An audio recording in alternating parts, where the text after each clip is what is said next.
जय जगत्माता बगलामुखी। ओम ह्रीं बगलामुखी वरदे सर्वसौभाग्यप्रदायिनी समस्त भक्तानां सर्व अभीष्टं साधय साधय ह्रीं ओम स्वाहा. இன்னைக்கு சொல்ல போகிறது ஹேமத்ரும யோகம். ஹேமத்ரும யோகம் இதில் முக்கியமாக கவனிக்க வேண்டிய விஷயம் என்ன என்றால், பாருங்கோ, ஹேமத்ரும யோகம். நிறைய பேர் யோகம் அப்படின்னால் பாக்கியம் என்று எண்ணிக்கொண்டுதான் ஜாதகம் எடுத்துட்டு வர்றாங்க. ஒருவன் என்னிடம் இது பார்க்கறதுக்காக வந்துட்டு சொன்னார், சுவாமி எனக்கு ஹேமத்ரும யோகம் இருக்குன்னு சொன்னாங்க, ஆனால் வாழ்க்கையில் ஒன்றுமே காணவில்லை. நிறைய சொத்து இருந்தது, அது விற்று விற்று பிஸ்னஸ் பண்ணிகிட்டே இருந்தேன், இப்போ எல்லாமே போச்சு அப்படி சொன்னான் வந்தவன். இப்போ நான் கேட்டேன், ஜாதகம் பார்த்தேன். ஆமாம், ஹேமத்ரும யோகம் இருக்கே உனக்கு. ஆமாம், உன்னிடம் யார் நீ ஜாதகத்தை காட்டியாச்சு, யார் உங்ககிட்ட பிஸ்னஸ் பண்ண சொன்னா அப்படின்னு கேட்டேன். அப்போ அவர் சொன்னார், நான் கேரளா போனேன், சோட்டானிக்கரை போய் அம்மையை தரிசனம் பண்ணினேன். இப்போ அங்கே ஒரு பெரிய ஜோதிஷியை பார்த்தேன். அவர் சொன்னார், ஜாதகத்தில் ஹேமத்ரும யோகம் இருக்கு, நீ பார்க்கறதெல்லாம் உனக்கு சொந்தமாகும், பெரிய லெவலில் நீ பிஸ்னஸ் ஆரம்பிக்கலாம் அப்படியெல்லாம் சொன்னாங்க. முன்னாடி கொஞ்சம் ப்ராப்பர்ட்டி எல்லாம் இருந்தது, அதிலே இருந்து வரப்பட்ட அந்த வருமானத்தை வச்சு கொண்டு தான் நான் வாழ்ந்து கொண்டிருந்தேன். கொஞ்சம் வாடகை எல்லாம் வந்துட்டு இருந்தது, ரெண்ட் எல்லாம் வந்து கொண்டு இருந்தது. அதுக்கப்புறம் அதெல்லாம் பேங்கில் வச்சுட்டு பெரிய லெவலில் லோன் வாங்கி பிஸ்னஸ் ஆரம்பித்தாச்சு. இப்போ ஒன்றுமே இல்லை. அப்போ இப்போ இவர் என்ன சொல்கிறாருனால், அந்த ஜோதிஷ்கிட்ட மறுபடி போய் பார்க்கும்போது அவர் என்ன சொல்லியிருக்கிறது என்றால், உனக்கு செய்வனை வச்சுருக்காங்க, அதனால தான் எல்லாம் போச்சு அப்படின்னு அவர் சொல்லியிருக்காங்களாம். அந்த செய்வனை எடுக்கணும், அதுக்காகத்தான் இங்கே வந்திருக்காங்க. ஆனால் அது ஒரு மூட நம்பிக்கை, அது செய்வனை ஒன்றும் அல்லை. அவனோட ஜாதகத்தில் ஹேமத்ரும யோகம் இருந்தது. அப்போ ஹேமத்ரும யோகம் என்னால் என்ன என்று முதல்ல உங்களுக்கு சொல்கிறேன். அப்போ தான் உங்களுக்கு அவன் ஏன் எல்லாம் இருந்தும் ஒன்றும் இல்லாத நிலைமையில் வந்தாச்சுன்னு உங்களுக்கு புரியும். இப்போ யோகம் என்ற வார்த்தைக்கு பாக்கியம் என்று அல்லே ஜோதிஷத்தில் அர்த்தம். யோகம் என்றால் ஒன்று சேர்ந்தது, யோகா என்றால் ஒன்று சேர்க்கக்கூடியது, யோகம் என்றால் இணைந்தது, யோகா என்றால் இணைக்கக்கூடியது என்றுதான் அர்த்தம். இங்கே ஹேமத்ரும யோகம் அதோட சாஸ்திரம் எப்படி என்றால், சந்திரனுடைய 2ஆம் இடத்திலும் 12ஆம் இடத்திலும் எந்த ஒரு கிரகமும் இல்லாமலும், சந்திரன் லக்ன கேந்திரத்தில் அல்லாமலும் இருந்தால் அது ஹேமத்ரும யோகம் ஆகும். புரிஞ்சாச்சா? இல்லை இல்லையா? மறுபடியும் பாருங்க, சந்திரனுடைய, அதாவது சந்திரன் சொல்லும்போது ராசி இல்லையா, உங்கள் ராசியுடைய 2ஆம் இடத்திலும், இது சந்திரனோட 2ஆம் இடம், அங்கே 0, எந்த கிரகங்களும் இல்லை. சந்திரனுடைய 2ஆம் இடத்திலும் 12ஆம் இடத்திலும், இது சந்திரனோட 12ஆம் இடம், அங்கேயும் எந்த கிரகங்களும் இல்லை, அதுதான் 0 போட்டிருக்கு. அப்போது சந்திரனுடைய 12ஆம் இடத்திலும் 2ஆம் இடத்திலும் 12ஆம் இடத்திலும், அதாவது சந்திரனுடைய உங்களோட ராசியோட முன்னையும் பின்னையும் எந்த ஒரு கிரகமும் இல்லாமல் இருந்தாலும், சந்திரன் லக்ன கேந்திரத்தில் அல்லாமல் இருந்தாலும் அது ஹேமத்ரும யோகமாகும். அப்போ சந்திரனுடைய முன்னிலும் பின்னிலும் எந்த கிரகமும் இருக்கக்கூடாது, ப்ளஸ் சந்திரன் லக்ன கேந்திரத்தில் அல்லாமலும் இருக்க வேண்டும். லக்ன கேந்திரம் என்றால் லக்னத்திலிருந்து 4, 7, 10. அப்போ பாருங்க, இது லக்னம். ஒரு எக்ஸாம்பிள், மகர லக்னம். 1 லக்னம் என்றால் 1ஆம் இடம், 1, 2, 3, 4ஆம் இடம், அங்கே சந்திரன் இருக்கா? இல்லை. 5, 6, 7ஆம் இடம், இது கேந்திர ராசி, சந்திரன் உண்டா? இல்லை. 8, 9, 10, அதாவது லக்னத்திலிருந்து 4லேயோ 7லேயோ 10லேயோ சந்திரன் இருக்கு என்றால் அங்கே இதே மாதிரி இருந்தாச்சுன்னா முன்னையும் பின்னையும் கிரகம் இல்லாமல் இருந்தால் அது உங்களுக்கு ஹேமத்ரும யோகம் அல்ல. சந்திரன் லக்ன கேந்திரத்தில் அல்லாமல் இருக்க வேண்டும். அதாவது லக்னத்திலேருந்து 4லேயோ 7லேயோ 10லேயோ சந்திரன் இருக்கு, அதுக்கு முன்னையும் பின்னையும் கிரகம் இல்லை, அப்படி இருந்தால் அது ஹேமத்ரும யோகம் அல்லை. சந்திரன்ல இருந்து லக்ன கேந்திரத்தில் அல்லாமல் சந்திரன் இருந்தால் அது ஹேமத்ரும யோகம் ஆகும். அப்போ சந்திரனுடைய 2ஆம் இடத்திலும் 12ஆம் இடத்திலும் எந்த ஒரு கிரகமும் இல்லாமலும் சந்திரன் லக்ன கேந்திரத்தில் அல்லாமலும் இருந்தால் அது ஹேமத்ரும யோகம் ஆகும். அப்போ உங்கள் ஜாதகத்தில் இந்த ஹேமத்ரும யோகம் இருக்கா இல்லையான்னு இப்போ இது படிச்சுட்டு நீங்கள் எடுத்து பார்த்தா உங்களுக்கு தெரியும். இனி இதனுடைய பலம் என்ன என்று பார்க்கலாம். பாருங்க, இப்போது ஹேமத்ரும யோகத்தினுடைய பலங்கள் தான் நம்ம சொல்ல போகிறோம். ஒன்று, ராஜகுலத்தில் பிறந்தவனாக இருந்தாலும் கடைசி காலத்தில் தனம் பாக்கியங்கள் எல்லாம் அழிந்து தரித்திரம் அனுபவித்து கஷ்டப்பட்டு இறக்க வேண்டிய சூழ்நிலை உருவாகும். புரிஞ்சிருக்கா? அப்போ ஹேமத்ரும யோகம் அப்படின்னு தான் எழுதியிருக்கு. இது யோகமா? இது ராஜகுலத்தில் பிறந்தாலும் எல்லாம் நஷ்டப்பட்டு தனம் பாக்கியம் ஒன்றுமே இல்லாமல் கடைசி காலத்தில் ரொம்ப கஷ்டப்பட்டு தாரித்யம் அனுபவித்து வறுமை அனுபவித்து இறந்து போகக்கூடிய சூழ்நிலை உருவாகும். ராஜகுலத்தில் பிறந்தவனாக இருந்தாலும் கடைசி காலத்தில் தனம் பாக்கியங்கள் எல்லாம் அழிந்து தரித்திரம் அனுபவித்து கஷ்டப்பட்டு இறக்க வேண்டியதாக இருக்கும். அடுத்ததாக, எப்பொழுதும் தேவையில்லாமல் பயணம் செய்து கொண்டே இருக்கும். எப்பவும் நீங்கள் பார்த்துருப்பீங்க, இந்த ரோட்டில் எல்லாம் போகும்போது சிலவங்களை பார்க்கலாம், எப்போ பார்த்தாலும் நடந்து கொண்டே இருக்கும். மதுரையிலேருந்து திருச்சி வரைக்கும் நடக்கும், திருச்சியிலேருந்து மதுரை வரைக்கும் நடக்கும். ரோட்டில் எப்படி போய்கிட்டே இருக்கும். தேவையில்லைன்னு எதுக்கு போகிறேன் தெரியலை, எங்கேருந்து வந்தேன் தெரியலை, எங்கிட்டு போகிறேன்னு தெரியலை. அப்போ எப்படியும் இப்படி பயணம் செய்து கொண்டே இருக்கும்.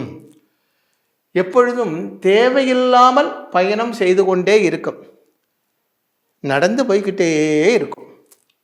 அடுத்தது, உடலும் அணிந்திருக்கும் ஆடைகளும் சுத்தம் இல்லாமல் இருக்கும். அதாவது குளிக்காது, வஸ்திரங்கள் கழுகாது, டோட்டலாக துர்க்கந்தமுள்ள உடம்பும் வஸ்திரங்களுமாக இருக்கும். சுத்தமே இருக்காது. என்ன சொல்லுவாங்க, சுத்த பத்தம் இருக்காது, அப்படி ஏதோ சொல்லுவாங்களே, அப்படி அசுத்தமாக இருக்கும். சுத்தமே இருக்காது, பல்லு தேய்க்காது, குளிக்காது, ஒன்றுமே இல்லை, அப்படி நடந்துக்கிட்டே இருக்கும். ப்ளஸ் வாழ்ந்திருக்கும் ஆயுள் காலத்தில் அதிக காலமும் துக்கம் அனுபவிக்கப்பட்டவனாக இருக்கும். 50 வயசு வரை இல்லை 80 வயசு வரை வாழ்க்கை இருக்குது அப்படின்னு வச்சுக்கோங்களேன்.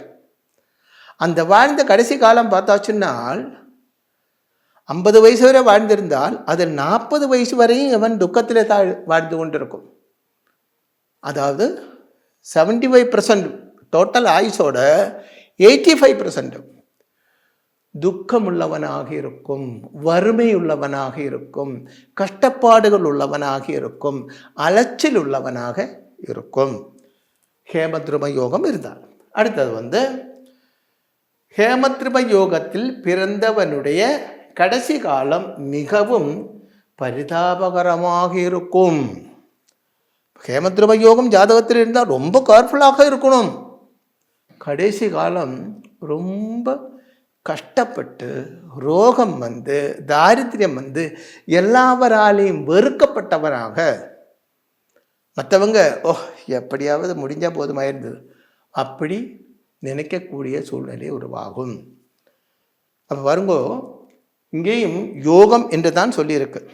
அப்போ யோகம் என்ற வார்த்தைக்கு பாக்கியம் என்று மட்டும் அர்த்தம் அல்லே. புரிஞ்சிருக்கா? இப்போ ஹேமத்ரும யோகம் இருந்தால், இந்த ஹேமத்ரும யோகம் என்றால் எப்படி ஜாதகத்தில் இருக்கும், இந்த மாதிரி உள்ள அதோட பலங்கள் இருந்தால் எப்படி இருக்கும், இதெல்லாம் தான் சொல்லி வந்தேன்.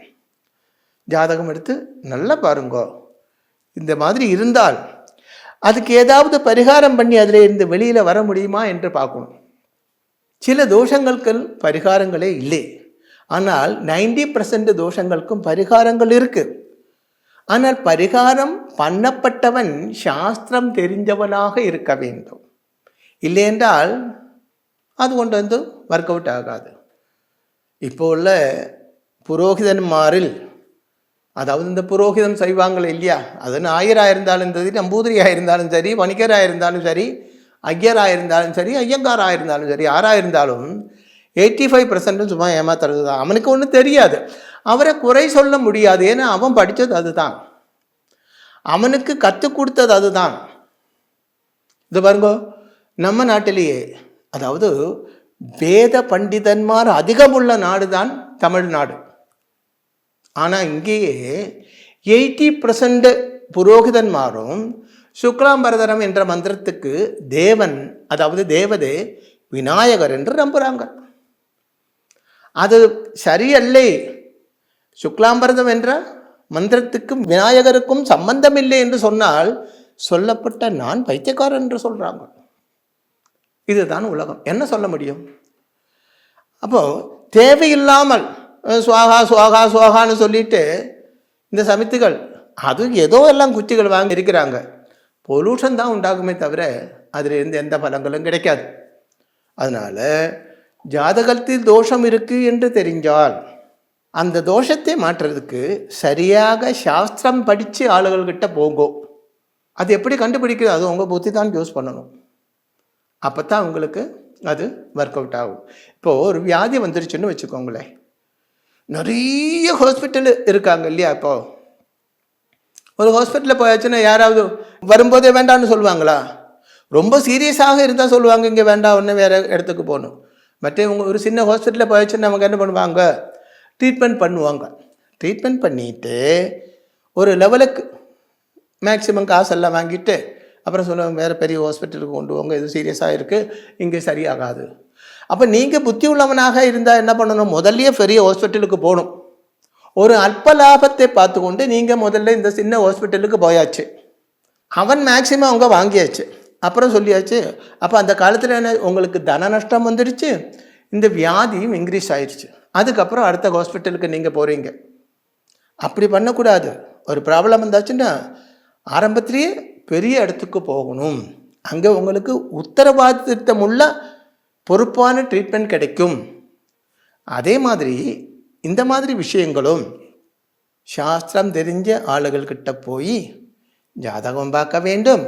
அதுக்கு தோஷத்துக்கு பரிகாரம் பண்ணினால் குணமாகும் என்றால் எல்லா தோஷத்துக்கும் பரிகாரம் கிடையாது. நல்லா புரிஞ்சுக்கோங்க.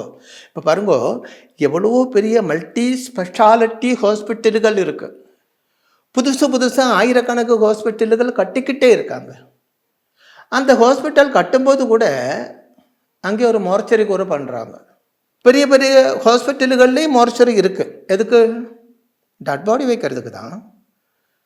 அப்போ அங்கே வரப்பட்டவர் எல்லாம் பிழைக்காத சிலவர் இறந்து போகக்கூடிய சூழ்நிலை உருவாகும். அவன் இறந்து போகிறது அது அங்கே உள்ள ட்ரீட்மெண்ட்டு பலிக்காமலோ, கொடுத்த மருந்து சரியல்லாமலோ, டாக்டர் சரியல்லாமலோ அல்லே, அவனோட ஆயுஷ் அது அவ்வளவுதான்.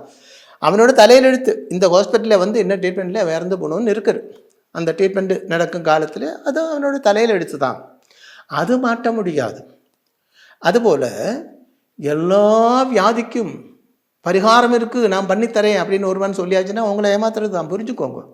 இப்போ முதல்ல ஜாதகம் பார்த்து அந்த ஜாதகத்தில் இருக்கப்பட்ட தோஷத்துக்கு பரிகாரம் இருக்கா என்று தெரிஞ்சு, பரிகாரம் இருக்குது என்றால், அதாவது ட்ரீட்மெண்ட்டு பண்ணினால் வியாதி மாறும் என்று இருந்தால் மட்டும்தானே ட்ரீட்மெண்ட் பண்ணணும்.